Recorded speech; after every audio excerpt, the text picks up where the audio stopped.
What's up, y'all? Okay, new Oscar predictions for January, and my God, do we have a lot to talk about? Because a lot of shit has happened since then. And once again, leave in the comments your thoughts, your predictions. Let's waste no time. Let's just jump straight into Best Picture. Just once again, I'm looking at my computer, so I'll face it this way. Number one, The Trial of the Chicago 7. What? You're not putting Nomadland on top? No, I'm not. No, I'm not. And I have some pretty strong thoughts about Nomadland, but I'll save that for when I talk about it. Listen, the Critics Awards, and this is going to be a common theme here. Critics and the Academy are two very distinct groups of people. That doesn't mean you totally discount it. And that's why this month, while as I'm recording, is the trickiest because you kind of have to balance the Critics Awards and then what you think the Academy is going to do. Because as of right now, the Globes hasn't happened yet. So there's nothing to protect there. SAGs, nothing. So really all we have are the critics. So I know it's easy to take what the critics are doing and then use that to fully predict what the Oscars is going to do. That's not going to happen. Okay? It's not going to happen. Trial of Chicago 7, one, is just performing well with the critics anyways.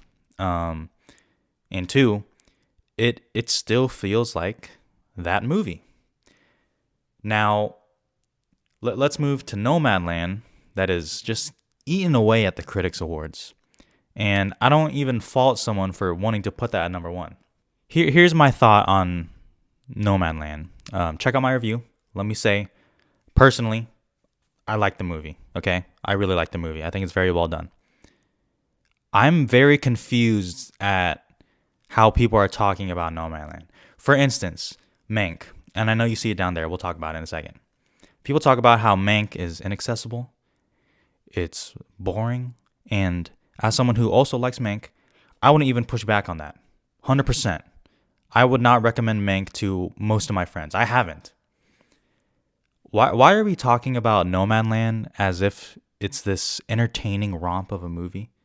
Why is that happening? Nomadland is Roma. Okay? What's going on here?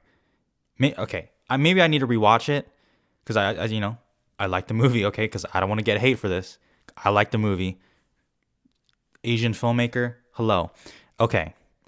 I don't know. I'm just confused. And people talk about, well, there's like passion behind it. Is it? Because Parasite had passion behind it. I feel like Nomadland is just a really critically acclaimed movie that a lot of people like. I don't know. I know that sounds mean. Once again, I have it at number 2. Like I wouldn't even be surprised if it won. I don't think I'll ever predict Nomadland at number 1 unless it wins like PGA. If it wins PGA, I'll throw my hands up and be like, Jesus Christ, I'm just a fucking idiot. Which, if you should learn anything about critics or Oscar predictions, no one knows anything. Okay, so all that being said, I like Nomadland. Please watch it when it comes out. 3. I know y'all saw it. I know y'all saw it from the beginning. Judas and the Black Messiah. So, we did finally get some reactions for it, and they're very strong, obviously. Very strong, and we'll talk about Kaluuya and everything like that later. Why do I have it so high? To me, Judas and the Black Messiah just feels different from every other Best Picture contender.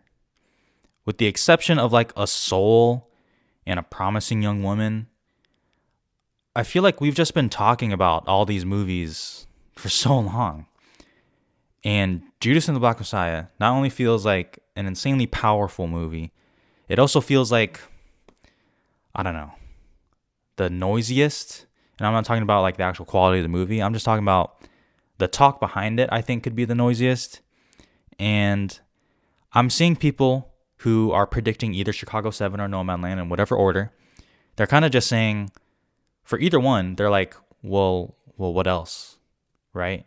And if that's the feeling for a Best Picture winner, I don't think it's going to be that. So even though I have Chicago 7 1 and Nomadland 2, I don't know. Best Picture winners have been kind of unpredictable. Maybe this is the one. Maybe Judas is the one. And I have no doubt that come February, my list is going to change again as we get more awards and everything like that going. Because we're in the thick of award season now. That's for sure. But yeah, number 3, Judas and the Black Messiah. I'm going to see it at Sundance, so I'll have a review. Stay tuned. 4, Mank.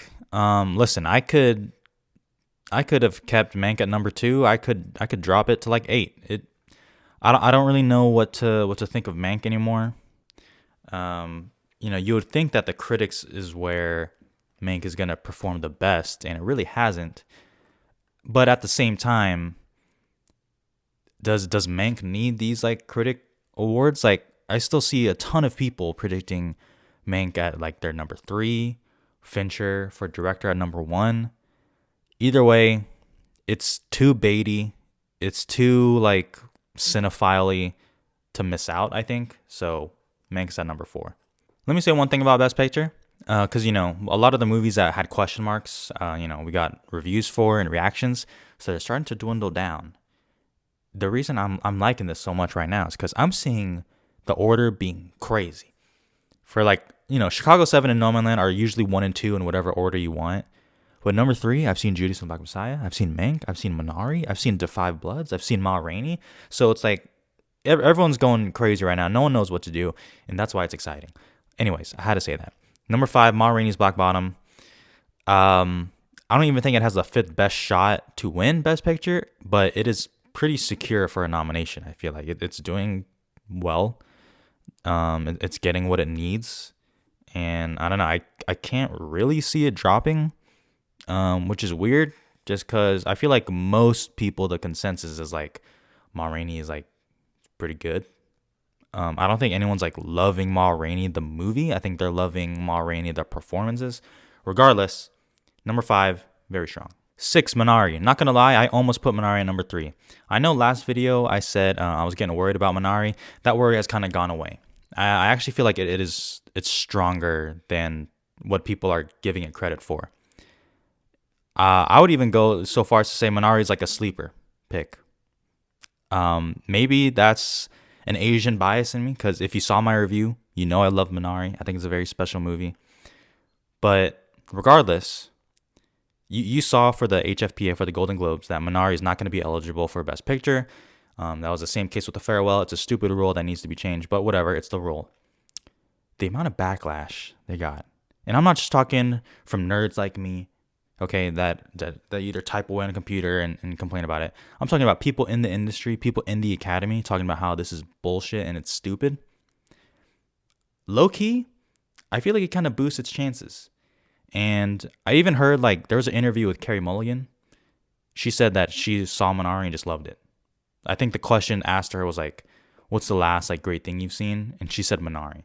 So, I'm just saying it has a lot of, people behind it, but it's there. It feels pretty good. It's doing well with the critics too, so as you would expect. But yeah.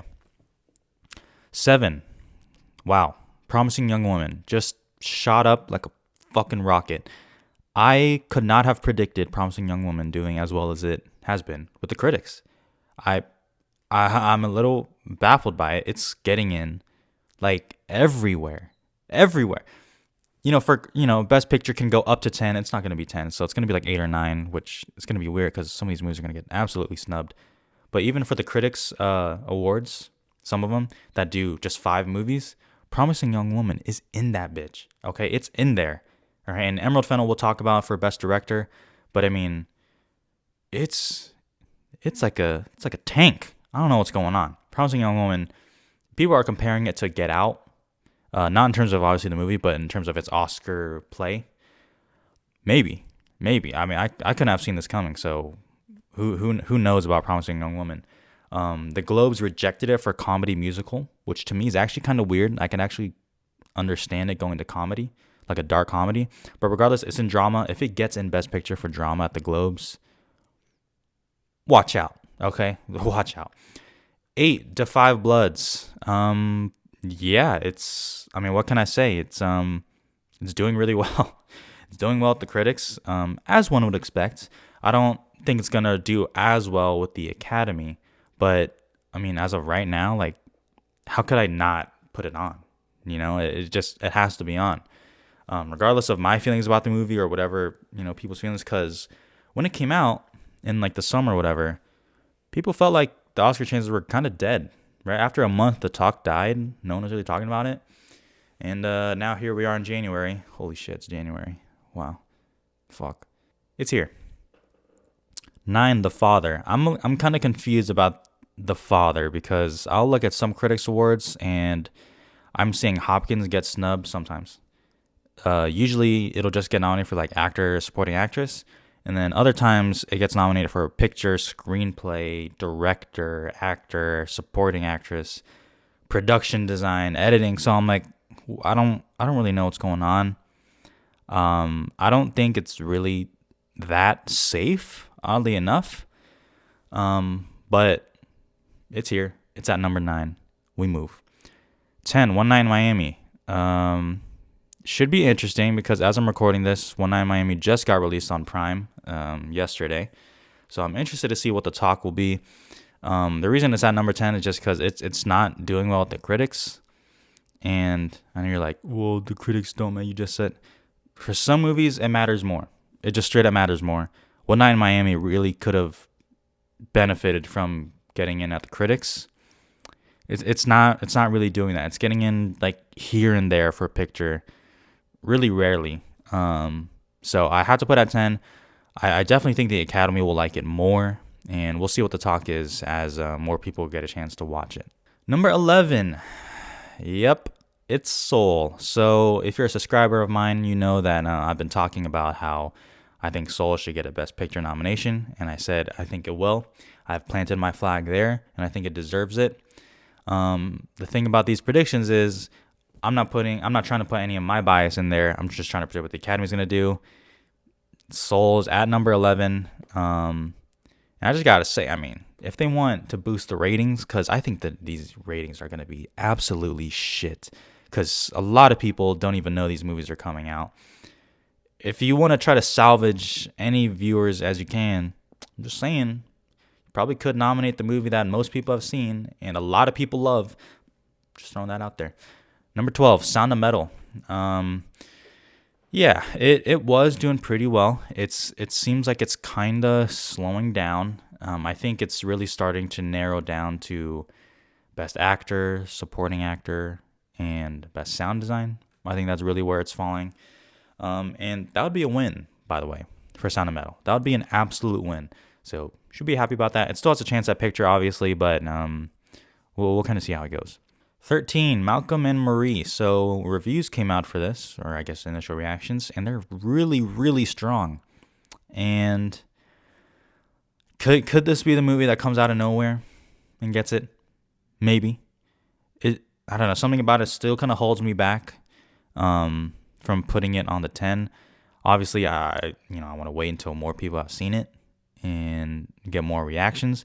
I don't know. It just feels like way too like small of a movie. I know that's weird to say, but we'll have to see it. But as you'll see throughout these predictions, it has a chance at a decent amount of categories. So we'll just kind of have to wait and see for that one. 14, News of the World. It's here. I don't know what I even need to say about it. I think the consensus overall is it's fine, it's solid, it's good. And the reason it's still relatively high up is because I could just see some of the Academy just straight up loving it. I haven't seen it yet. I plan to this weekend, or this coming week at least.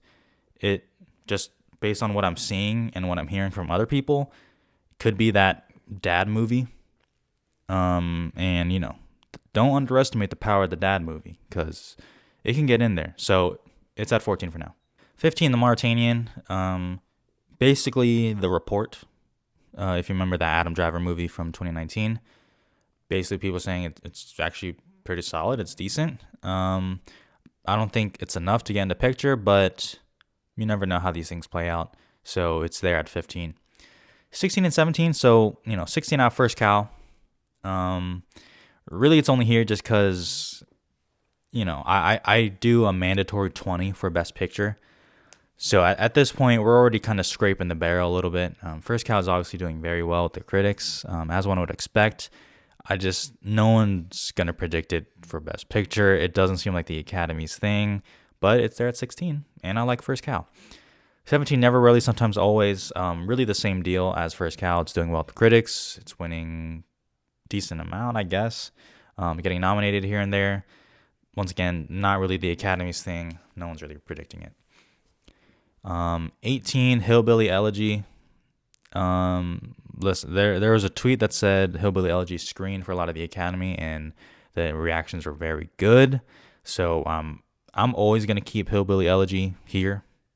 I'm never fully taking it off just because literally who knows what's gonna happen with that. But it's there at 18. 19 and 20. So you have Pieces of a Woman. Why is Hillbilly Elegy ahead of Pieces of a Woman and Tenet?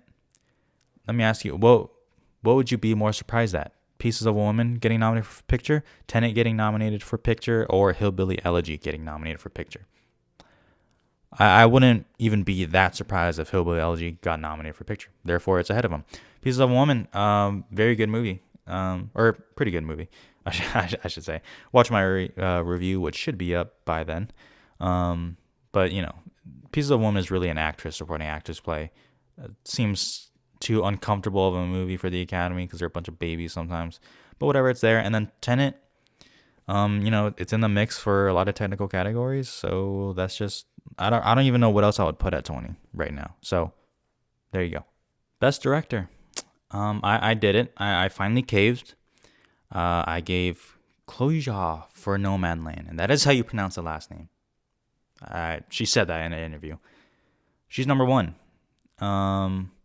Now, I still think there's a chance that David Fincher or even someone else can break through, because I just tend to think of 2010. A lot of people referencing that. David Fincher eating away at these Best Director awards for The Social Network. And then all of a sudden, you get to like the DGA, and he gave it to Tom Hooper for The King's Speech, and then Tom Hooper wins the Oscar. So there's still a play like that happening, but as of right now, how can I not put her at number one? Got to do it. And then, 2, David Fincher. I mean, he still has that overdue narrative. Mank is a very, very directory movie, and that just plays well with it. He's not getting nominated everywhere for Best Director, so that's kind of concerning. But also, I just don't feel confident putting anyone else at number 2. Doesn't seem right. 3, Aaron Sorkin. Doing decent for the Best Director. Doing well. Getting in decent amount. And because a lot of other people have kind of slipped, he benefits. So, yeah. I mean, if Chicago 7 really is that Best Picture contender, Aaron Sorkin probably would get in. I can still see him getting snubbed, but whatever. 4, big jump. Spike Lee to Five Bloods. Why is he so high?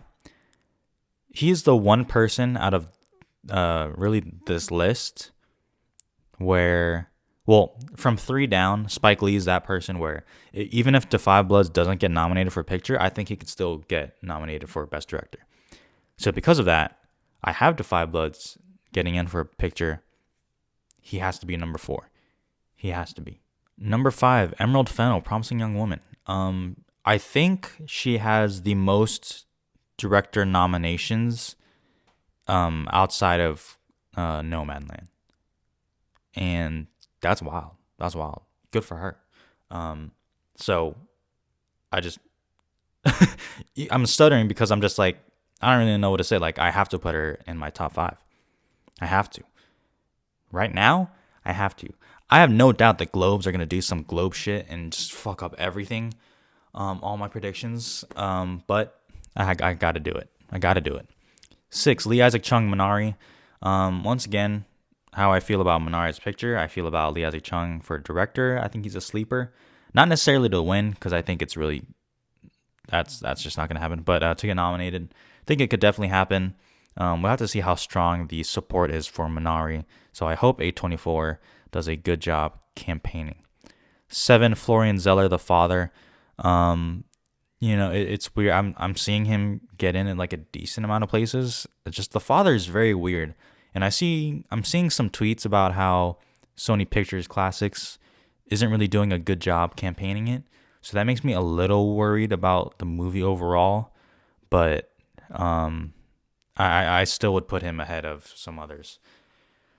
8, Shaka King, Judas and the Black Messiah. This he has the potential to move up definitely, as Judas will premiere to more people.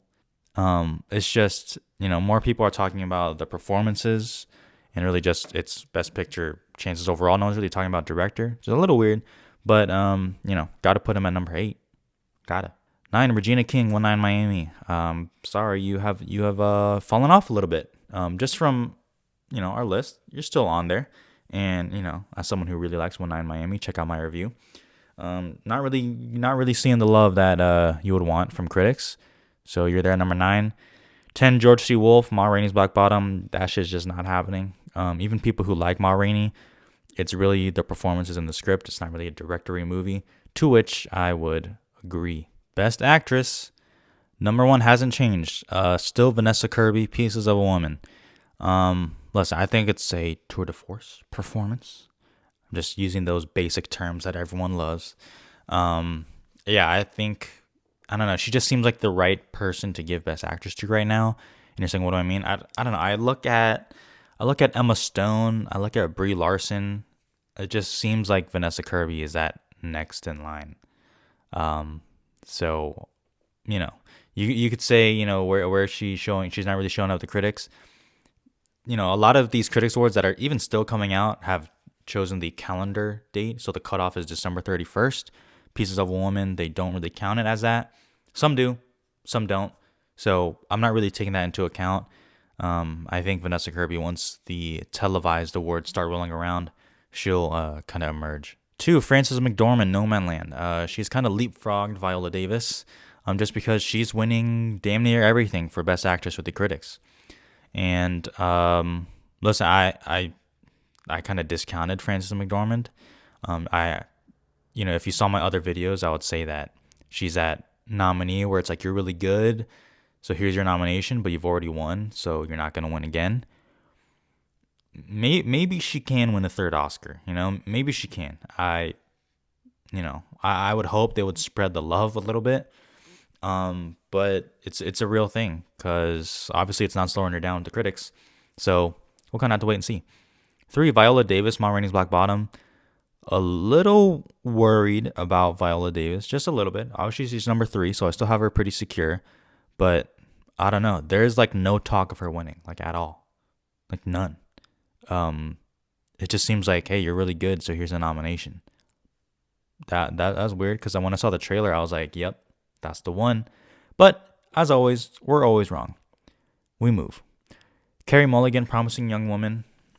Listen, I know she's doing like the second best outside of Frances McDormand for the critics, and good. I love Carey Mulligan. I think she's excellent in Promising Young Woman. I still don't think she's as secure, just because I don't know. This is one of those things where you have to try to balance the critics with your predictions for the Academy. I still think the top 4 is very solid, and we're starting to come to a consensus with the 5, which is Zendaya for Malcolm and Marie.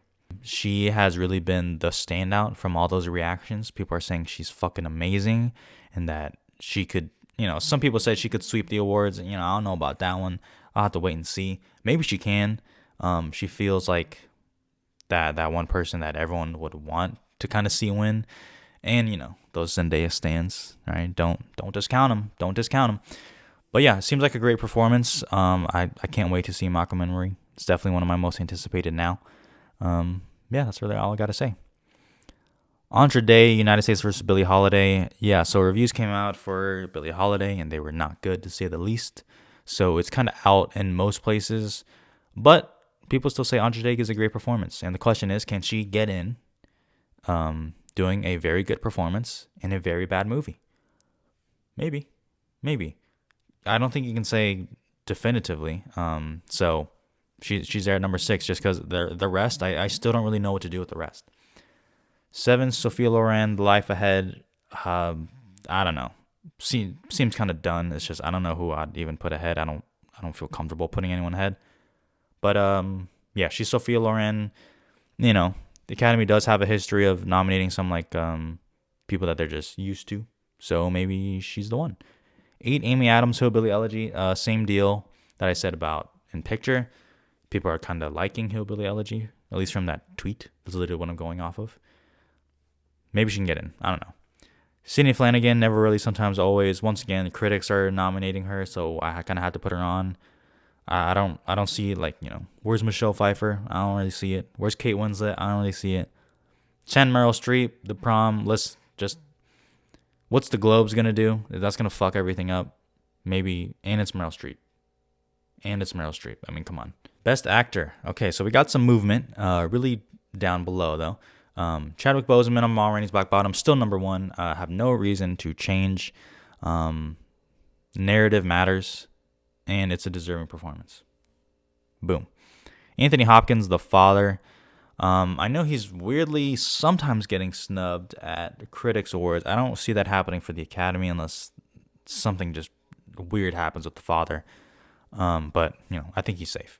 Delroy Lindo, The Five Bloods. He's doing really well with the Critics Awards right now. And it's good because I hope people don't forget his performance when it comes to voting time, because he's excellent in The Five Bloods, a movie that I thought was like, okay. So, stand out. Riz Ahmed, Sound of Metal. Once again, top 4 looking nice. Riz Ahmed just needs to kind of keep that momentum going for Sound of Metal, because he's still at like number 4 to me. So it's not inconceivable that he gets snubbed, but he still feels very strong. 5, Gary Oldman, Mank. So, really, if you look at the critics groups, you have the top 4, and then Steven Yeun is really, that's been the main grouping for the 5. I'm just worried that someone is going to take his place, Steven Yeun's place, someone more Academy friendly, and that person is Gary Oldman from Mank. Now, I don't know, if you ask me a week from now, maybe I would just finally pull the trigger and switch them. But for right now, I'm still predicting Gary Oldman. And mainly, I'm trying to protect myself from any pain, because I really want Minari to get recognized. And I want Steven Yeun to get recognized because he's great. So yeah, Steven Yeun at number 6. Listen, I hope he can get in. I'm still pissed that he's in lead actor. I think in supporting he would be fully in for a nomination. Here it's going to be a little tougher, but if he does get it, it'll be very satisfying, and I hope he does. 7, Tahar Rahim, The Mauritanian. That's the one thing about The Mauritanian that people said was excellent, was his performance, and he is the lead. And they say it is his movie. So, barring obviously a lot of reviews and having not seen it myself, that's just kind of where I'm putting him. Tahar Rahim. Cool. 8, John David Washington and Malcolm and Marie. Not getting as much hype as Zendaya. And I think actors more crowded. But listen, he looks great. John David Washington obviously had a pretty good year in 2020 with Tenet and this one coming up, even though this one isn't in 2020. You know what I mean? So, maybe people will want to recognize him, and maybe it's just a straight up brilliant performance and he jumps up. Who knows? 5 Down could be anyone's play, really. 9, Lakeith Stanfield, Judas and the Black Messiah. It's weird. A lot of people initially said that he is like fucking excellent, and I have no doubt that he is. He's a great actor. Just most of it is going to Kaluuya, and now the people who have seen it are kind of starting to lower Lakeith Stanfield a little bit. But he's still number 9 for now. Who knows? 10, Mads Mikkelsen, Another Round. God damn, that would be awesome if that happened. I love Another Round. Now, why do I have it here? 1, Kingsley Benadir. I'm just not seeing anything that would make me put him at 10 or on the list. That could change. Colin Firth for Supernova. Literally no one knows anything about Supernova. It's just kind of guessing at this point. In terms of like how it's gonna do, because I know some people have seen Supernova already.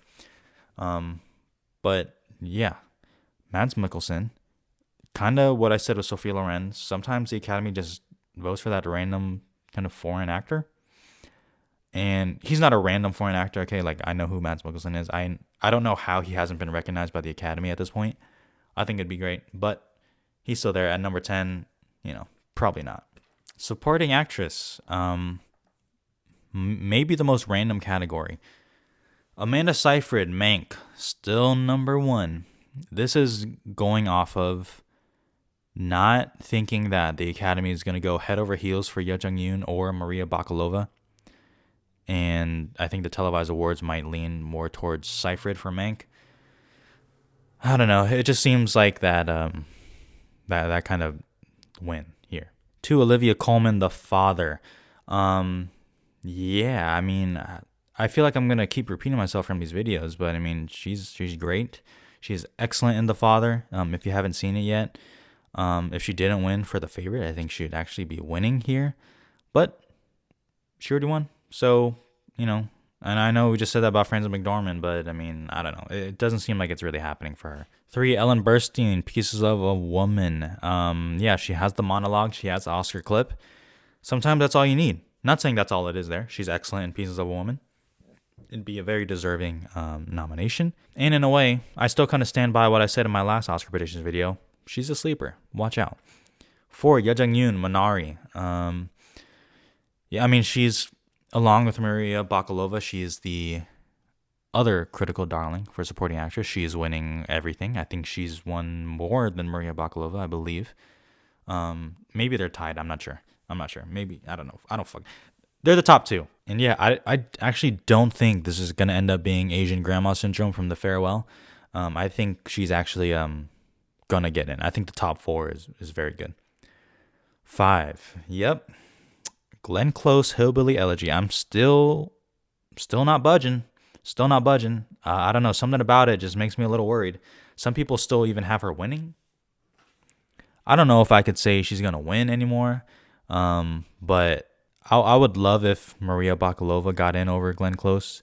I'm sorry, Glenn Close, you do deserve an Oscar. Not for this one, okay? This one ain't it. Good performance. But not it. 6, Maria Bakalova, Borat subsequent movie film. The only reason I'm not putting it in the top 5 is because this would just be such a weird nomination, wouldn't it? Like, this is not even like a Melissa McCarthy Bridesmaid. I think this is way weirder. And, like I just said, I would absolutely love it if that happened. I think that'd be awesome for the Academy to kind of go for something like that. I think that'd be pretty cool.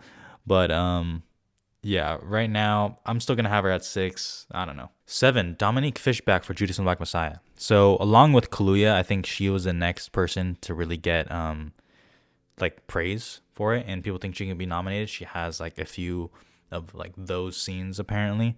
So, I don't know. I really think the last slot comes down to Close, Bakalova, and Fishback. I mean, I think that's what it's coming down to right now. So we'll kind of have to wait and see. And then 8, Helena Zengel, News of the World. Gonna be honest, everyone down here is kind of dead. But I heard Helena Zengel is good in News of the World, so is there. 9, Saoirse Ronan, Ammonite. Weirdly enough, I'm seeing some people have her pretty high up. Did something happen with Ammonite? Because I'm pretty sure that thing was pretty dead for a lot of people, and then all of a sudden they kind of put her back up. I don't know. I don't see it happening. But she's there. And then 10, literally didn't know who to put. I did have Jodie Foster last predictions video. People just said that's not gonna happen. Doesn't really have a ton to do, which is kind of weird, but whatever. So I took her off and I put Olivia Cooke instead, who I think is racking up a few more nominations now for Sound of Metal. But yeah, like I said, this really feels like a top 7 play for me. Supporting actor, 1, Daniel Kaluuya, Judas and the Black Messiah. That's something that I haven't changed at all. My top 3 hasn't changed at all for supporting actor. Daniel Kaluuya, Judas and the Black Messiah. People say it is a powerhouse performance and that he should absolutely win, or at least get nominated. But a lot of people are saying he should win. And being honest, he's the only one I can see winning. I can't really see anyone else winning. 2, Sacha Baron Cohen, Child of Chicago 7. He's racking up these nominations. He's even winning in some cases, which is cool. As someone that said that Mark Rylance is my favorite performance in Chicago 7, I think I'm more open to Sacha Baron Cohen than most because, I see him getting nominated. I'm just like, oh yeah, cool. Yeah, hell yeah. Get that nomination, he he just seems like very nominatable. Is that a word? I don't know, but he seems very nominatable, and people seem to want to nominate him, especially for his work in Borat too, which kind of helps boost him up. Listen, maybe he could even upset. I'm seeing some people actually have him over Daniel Kaluuya.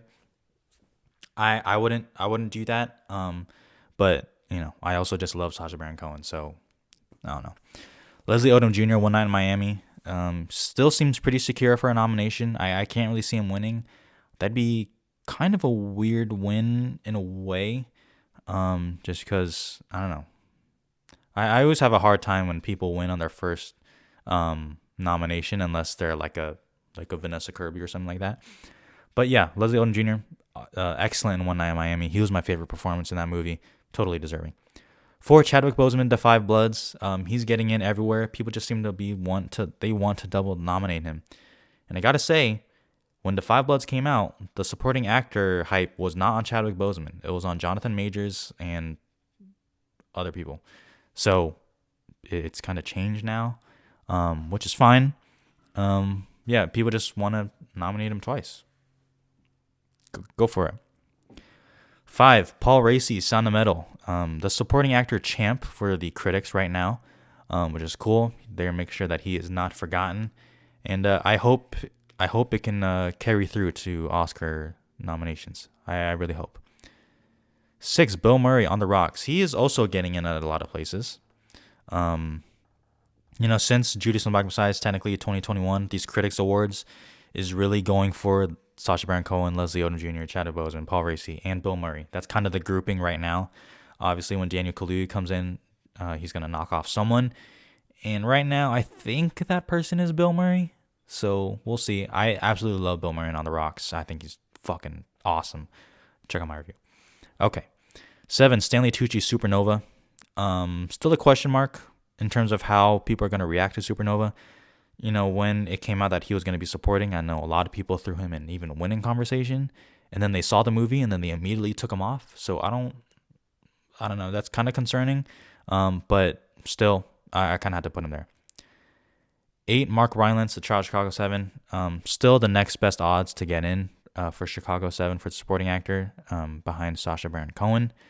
Well, like I said earlier, my favorite performance. And it's weird because when that movie premiered, I think he was the one that got most of the hype for supporting actor. It's kind of fallen off, but he still has a chance. Followed by Frank Langella for Trial of Chicago 7. Kind of same deal, to a lesser extent. He's getting in. He got in. I've seen his name pop up a few times, I think. Yeah, it just doesn't seem like it's gonna happen. And then 10, I have Glenn Turman for Ma Rainey's Black Bottom. Once again, kind of scraping at the barrel at this point. He did win one award earlier on, but he hasn't really gotten anything else since then. But yeah, the win makes me put him on. So congratulations. All right. We moving along a little faster now because I'm starting to get tired and my voice is starting to go away.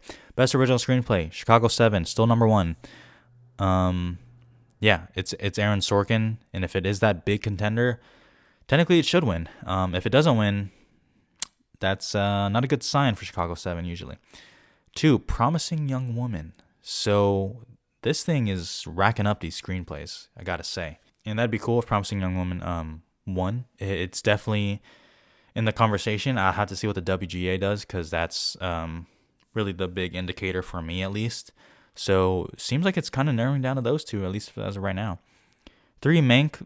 I mean, still pretty solidly in there. It's getting a lot of nominations, and shout out to David Fincher's dad getting that nomination. And then Minari also getting those nominations. So the top 4 seems pretty solid now. And then 5, I have Judas and the Black Messiah. I did bump Soul down. So sad. But, it seems like it's coming down to those two, I believe. Just if Judas and Black Messiah is that big contender, I kind of have to put it above Soul. But don't count out Soul because it's Soul and it's amazing. Yeah. 7, Sound of Metal. Once again, kind of moving its way down, unfortunately. But I still kind of got to put it on there.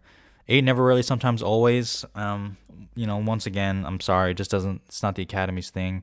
but screenplay actually has a better shot than picture for sure. 9, Malcolm and Marie. Maybe this should even be higher. It's just, for the most part, like I've said before, I usually like to play it a little more conservatively with these new movies. I don't like to just throw them in there at the top 5 unless it's something super strong. So yeah, Malcolm and Marie there, and then Palm Springs, which actually has, I think, at least gotten one original screenplay nomination. We'll see. I love Palm Springs. Adapted screenplay. So I did change it again. I did put No Man Land up because it is winning the most for the critics. But I gotta say, there's a chance it could end up just not getting it at the Oscars. And I think One Night in Miami is the quote upset. I did predict One Night in Miami the last time. I just switched it now because, like I said, when the critics are just so overwhelmingly going for it, I have to honor that. Like I said, it's tough. It's a balance, okay? It's a balance. I think No Man Land actually might underperform than what people are thinking at the actual Academy Awards. But we're not talking about those right now because it's still months away. So yeah, One Night in Miami, number 1. Wait, what? The fuck? No Man Land at number 1, One Night in Miami at 2. 3, The Father.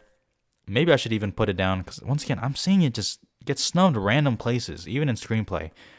It's very weird. But I think the screenplay is still strong for The Father, so I have it there. Ma Rainey's Black Bottom at number 4, so you can see how the 3 stage plays all kind of bunched together. Very cute. 5, First Cow. Yeah. I hope First Cow ends up getting 1 nomination at least, and this is definitely the place to get it. And I actually think it could. I actually think it's pretty kind of strong. 6, I'm thinking of Ending Things. I would absolutely love it if this got a screenplay. I just have it at number 6 because, once again, it just seems like such a weird movie for the Academy. I still don't think it's going to end up getting any nominations. But, it is Charlie Kaufman, who they do like, so you never know. 7 and 8, The Mauritanian and News of the World, kind of those same two bunched together. Just, if they want to go for a more typical Oscar baity movie, go for those. 9, The White Tiger, and then Hillbilly Elegy. Once again, I'm scraping at the barrel here, guys. I'm scraping. Cinematography. Once again, I did change it again. It's still definitely a battle, though. No Man Land, I have at number 1. Mank, I have at number 2. Those seems like those are the 2 to beat, and they're kind of duking it out right now. So we'll kind of have to wait and see. And then News of the World. That seems to be pretty solid, to be honest. And a lot of people said the cinematography is amazing in it, even for people that didn't like it. So that's that. Tenet also getting nominations for cinematography, absolutely deserving. Hoyt Van Hoytema is probably one of the best cinematographers around. Judas and Black Messiah, cinematography is getting a lot of hype from those initial reactions and from the trailer too. You can even see it. I hope they honor Sean Bobbitt. He should have gotten in for 12 Years a Slave, but whatever. And then The Five Bloods, probably the next strongest. I don't know if I agree with that, but whatever. Minari, yes, please, come on. Minari, beautiful. Ma Rainey's Black Bottom, kind of slipping out a little bit. Malcolm and Marie, Black and White, it's kind of shy in, I don't know, I guess a Euphoria type, I don't know. Same director, but whatever. And then The Midnight Sky. Yeah, The Midnight Sky is still chugging along there. Best editing, I still have The Trial of Chicago 7 at number 1. Yes, it does have the most edits, but I think that's kind of discrediting it, like, just because it has the most edits. It's also just a well-edited movie, in my opinion. I don't know. That's my opinion. I guess I like Chicago 7 more than most. But, yeah, it still seems like the one to beat. And 2, I have Mank. Doing actually has some flashy editing, if I'm being honest. So that would be cool. No Man Land, kind of a more minimalistic editing. And I think Chloe Zhao actually was... I think she was the editor, actually. So, we'll see. She can get, like, triple nominated or something. I don't even fucking know. The Father. I hope they don't forget about The Father in editing. That actually plays a pretty big part in the movie. So I hope that is that. And Judas and Black Messiah. If I think it's number 3 for picture, I kind of have to put it in editing. And I think it could, because it seems to be that, like, kind of, I don't know what's the right word.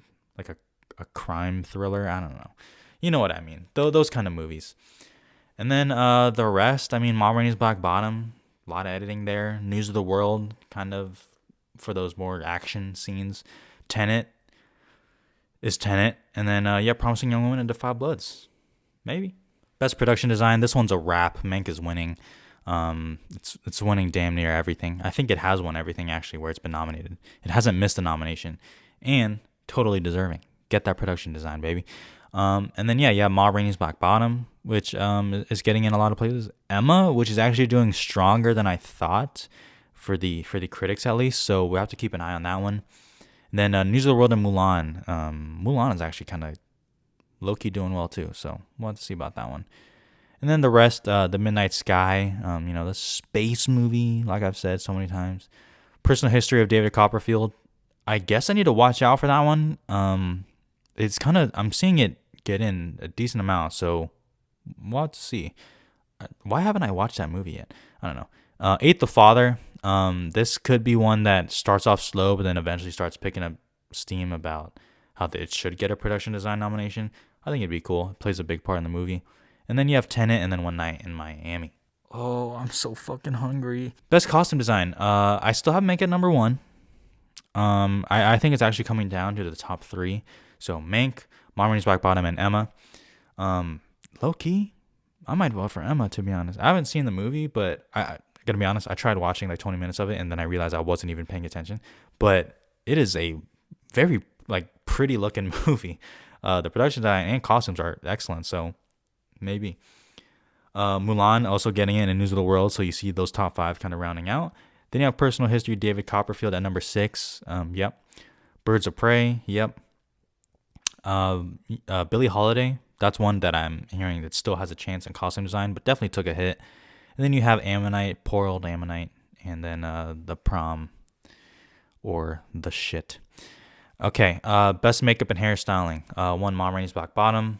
Seems like that's the winner. I think I can't put a lock on it, but seems like that's the front runner right now. Hillbilly Elegy. The more I think about it, maybe I shouldn't have it at number 2, but whatever, it's there. Birds of Prey seems like it. Don't ever say never. Never say never. Suicide Squad is what I'm trying to say. Bill and Ted Face the Music. That's actually, I guess, kind of creeping up. I didn't realize. I haven't seen that movie, so I didn't even realize about that. But I've seen it on multiple people now. Like if it was just on one person, I wouldn't really mind it. But I've seen it on multiple, so I rely on them. So that's that. And then Mank still has a chance. Borat. I'll never say no to a Borat nomination. Pinocchio for 2020. For that trailer, I feel like it just should get nominated just based on what I saw. I mean, holy shit. But whatever, it's there. Mulan, Emma, and then Billie Holiday again. Best original score, lock it, put a key in it, throw it away. Unless something crazy happens, like it gets disqualified, which I saw a tweet about. Dear God, I hope that doesn't happen because of the other jazz composition. I don't think so, though. Soul, Trent Reznor and Atticus Ross. Soul is winning. Barring anything crazy happening, it's winning. Absolutely deserved. That score is fantastic. Just goddamn. I added it to my phone. But yeah, that's number 1. 2, Mank. Yep, absolutely. Trent Reznor and Atticus Ross just competing against themselves. 3, Tenet, Ludwig Göransson. Yes, please. That's a great score, and I see no reason for it to get snubbed, at least for right now. Famous last words. Minari. Yes, that's also getting in. Top 4 actually seem pretty solid, and then 5, The Midnight Sky. It's the Splat. So, yeah. The Midnight Sky score is pretty good. I'm kind of forgetting it, but I did remember liking it when I was watching it. So I don't like that movie, but I like the score. So it's the Splat. You can never know. News of the World. That one could also get in. James Newton Howard. That was the talk of the town for News of the World when it came out. People said the score was great, so it could happen. Trial Chicago 7. Still just kind of hovering in the same spot, really. And then you have The Five Bloods for Terrence Blanchard, Hillbilly Elegy, Hans Zimmer, and Dave Fleming. That'd be weird. And then you still have Ammonite down there. You still have Ammonite. Okay, best sound design. Yep, Sound of Metal at number 1, as it should be. I still am not comfortable saying it's a lock and a done deal, which is sad because it should be. But I think it's number 1. I think it will get it. I think it will get it. God, I hope so. Then you have Mank sounding like an old movie. Tenet, once again, still very funny to me. that it's gonna get a sound nomination, considering people can't understand it. Soul, I think this is gonna be the Pixar movie to come back in the sound categories. And then you have News of the World, and then after that, a whole mixed bag. Ma Rainey, Chicago 7, Judas, I have, and then you have Greyhound and The Midnight Sky. You can see I'm starting to pick it up a little bit. I know a lot of people mostly care about above the line stuff. Visual effects, Tenet's still number one. I actually think that's just gonna happen. Everything else is too weak. At least as it stands right now. The Midnight Sky, space movie, Mulan. I'm just seeing it a lot of places for VFX, so I kind of had to put it there. Just I don't even know if I would do that. Then you have Greyhound, and then The Invisible Man, which I love. I love The Invisible Man. I'm still kind of worried about it because it is technically a horror movie. And the Academy absolutely hates horror movies unless it's a Get Out or Silence of the Lambs. So that's that. Wonder Woman 1984, I did have at like number 3 before in my last predictions video, I believe. That movie is just like everyone just fucking hates that movie. Like I saw a critics group gave it worst movie of 2020. I don't know. I don't know if it can get a VFX even. After that, Birds of Prey. 8. Dear God, please, Sonic the Hedgehog. That'd be so funny. Academy Award nominated Sonic the Hedgehog. Mwah, beautiful. You still got Mank there. I did see some kind of green screen stuff, or what is it? Like they showed a video of before and after for visual effects for Mank. Pretty impressive. So can't count it out. And then Call of the Wild. It's on a lot of people's list, so I had to put it there. I don't even think it's that good. Animated feature. I know a lot of people were worried about Soul because of Wolfwalkers. Nope, not gonna happen. Soul number 1. Wolfwalkers a strong number 2. So sorry. Sometimes you just run into a juggernaut, and that juggernaut is Soul. Which I gotta say, people are saying, Pixar always wins. It's so boring. Listen. Or people are saying, Soul actually isn't that good. If Soul was a DreamWorks movie, lock it in. Lock it in. Everyone would be eating that shit up, but because it's Pixar and everyone has Pixar fatigue, it's getting that talk. No, Soul's winning. Over the Moon, Onward. Yep, I actually think that's going to be the top 4 for sure. And then The Croods: A New Age. I haven't changed my top 5 from the last month. I think that's actually going to be the move because, I like the Willoughbys. Like, aside from my personal distaste for the Willoughbys, that's a very kids movie, like I said last time. So no. Shaun the Sheep, Farmageddon, not really getting in enough. Trolls World Tour, what a meme that'd be. Connected would be higher up, but I'm just like not seeing any reason it's even gonna come out. So I don't even know. And then Earwig and the Witch, I'm actually not hearing good things about it, so I might even just take that shit off next time. But whatever, it's there. Best original song. I'm not gonna talk too much about this. Basically, I have Speak Now at number 1 and Scene, The Life Ahead. I actually think the top 3 are pretty solid. Then the rest, take your pick. I think Hear My Voice for Chicago 7 is pretty strong, I guess. I would love Wuhan Flu or Hometown from Eurovision to be in there, but I doubt it. And yeah, don't nominate The Prom. Best documentary. So Time is winning a lot at the critics' places, but I think Dick Johnson Is Dead and Boy State is more Academy friendly. And Boy State's my favorite documentary of the year. Just, if anyone cares, I like how I just throw it in there. But whatever, it's there, totally under control. The COVID documentary. Maybe that could start slipping a little bit, but, whatever. Then you have The Dissident Collective, Crip Camp, and then you have all these other movies that I haven't seen. And then lastly, Best International Feature. Another Round from Denmark is still going to win. No reason for that. I'm seeing some comments about Bacurau. It's not eligible. It was eligible, I think, last Oscars, so it's not going to be here.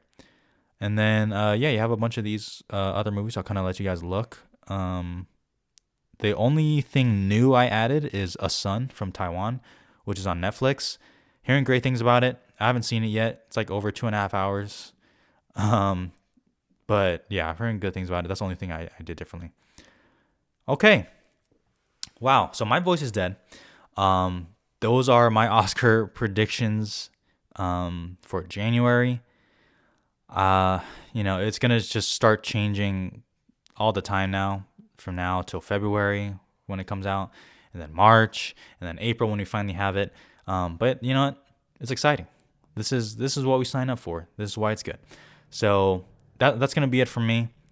Stay tuned for some of my other videos coming soon. I think I should be putting out my top 10 movies of the year fairly soon after this. Maybe we'll kind of have to wait and see my schedule there.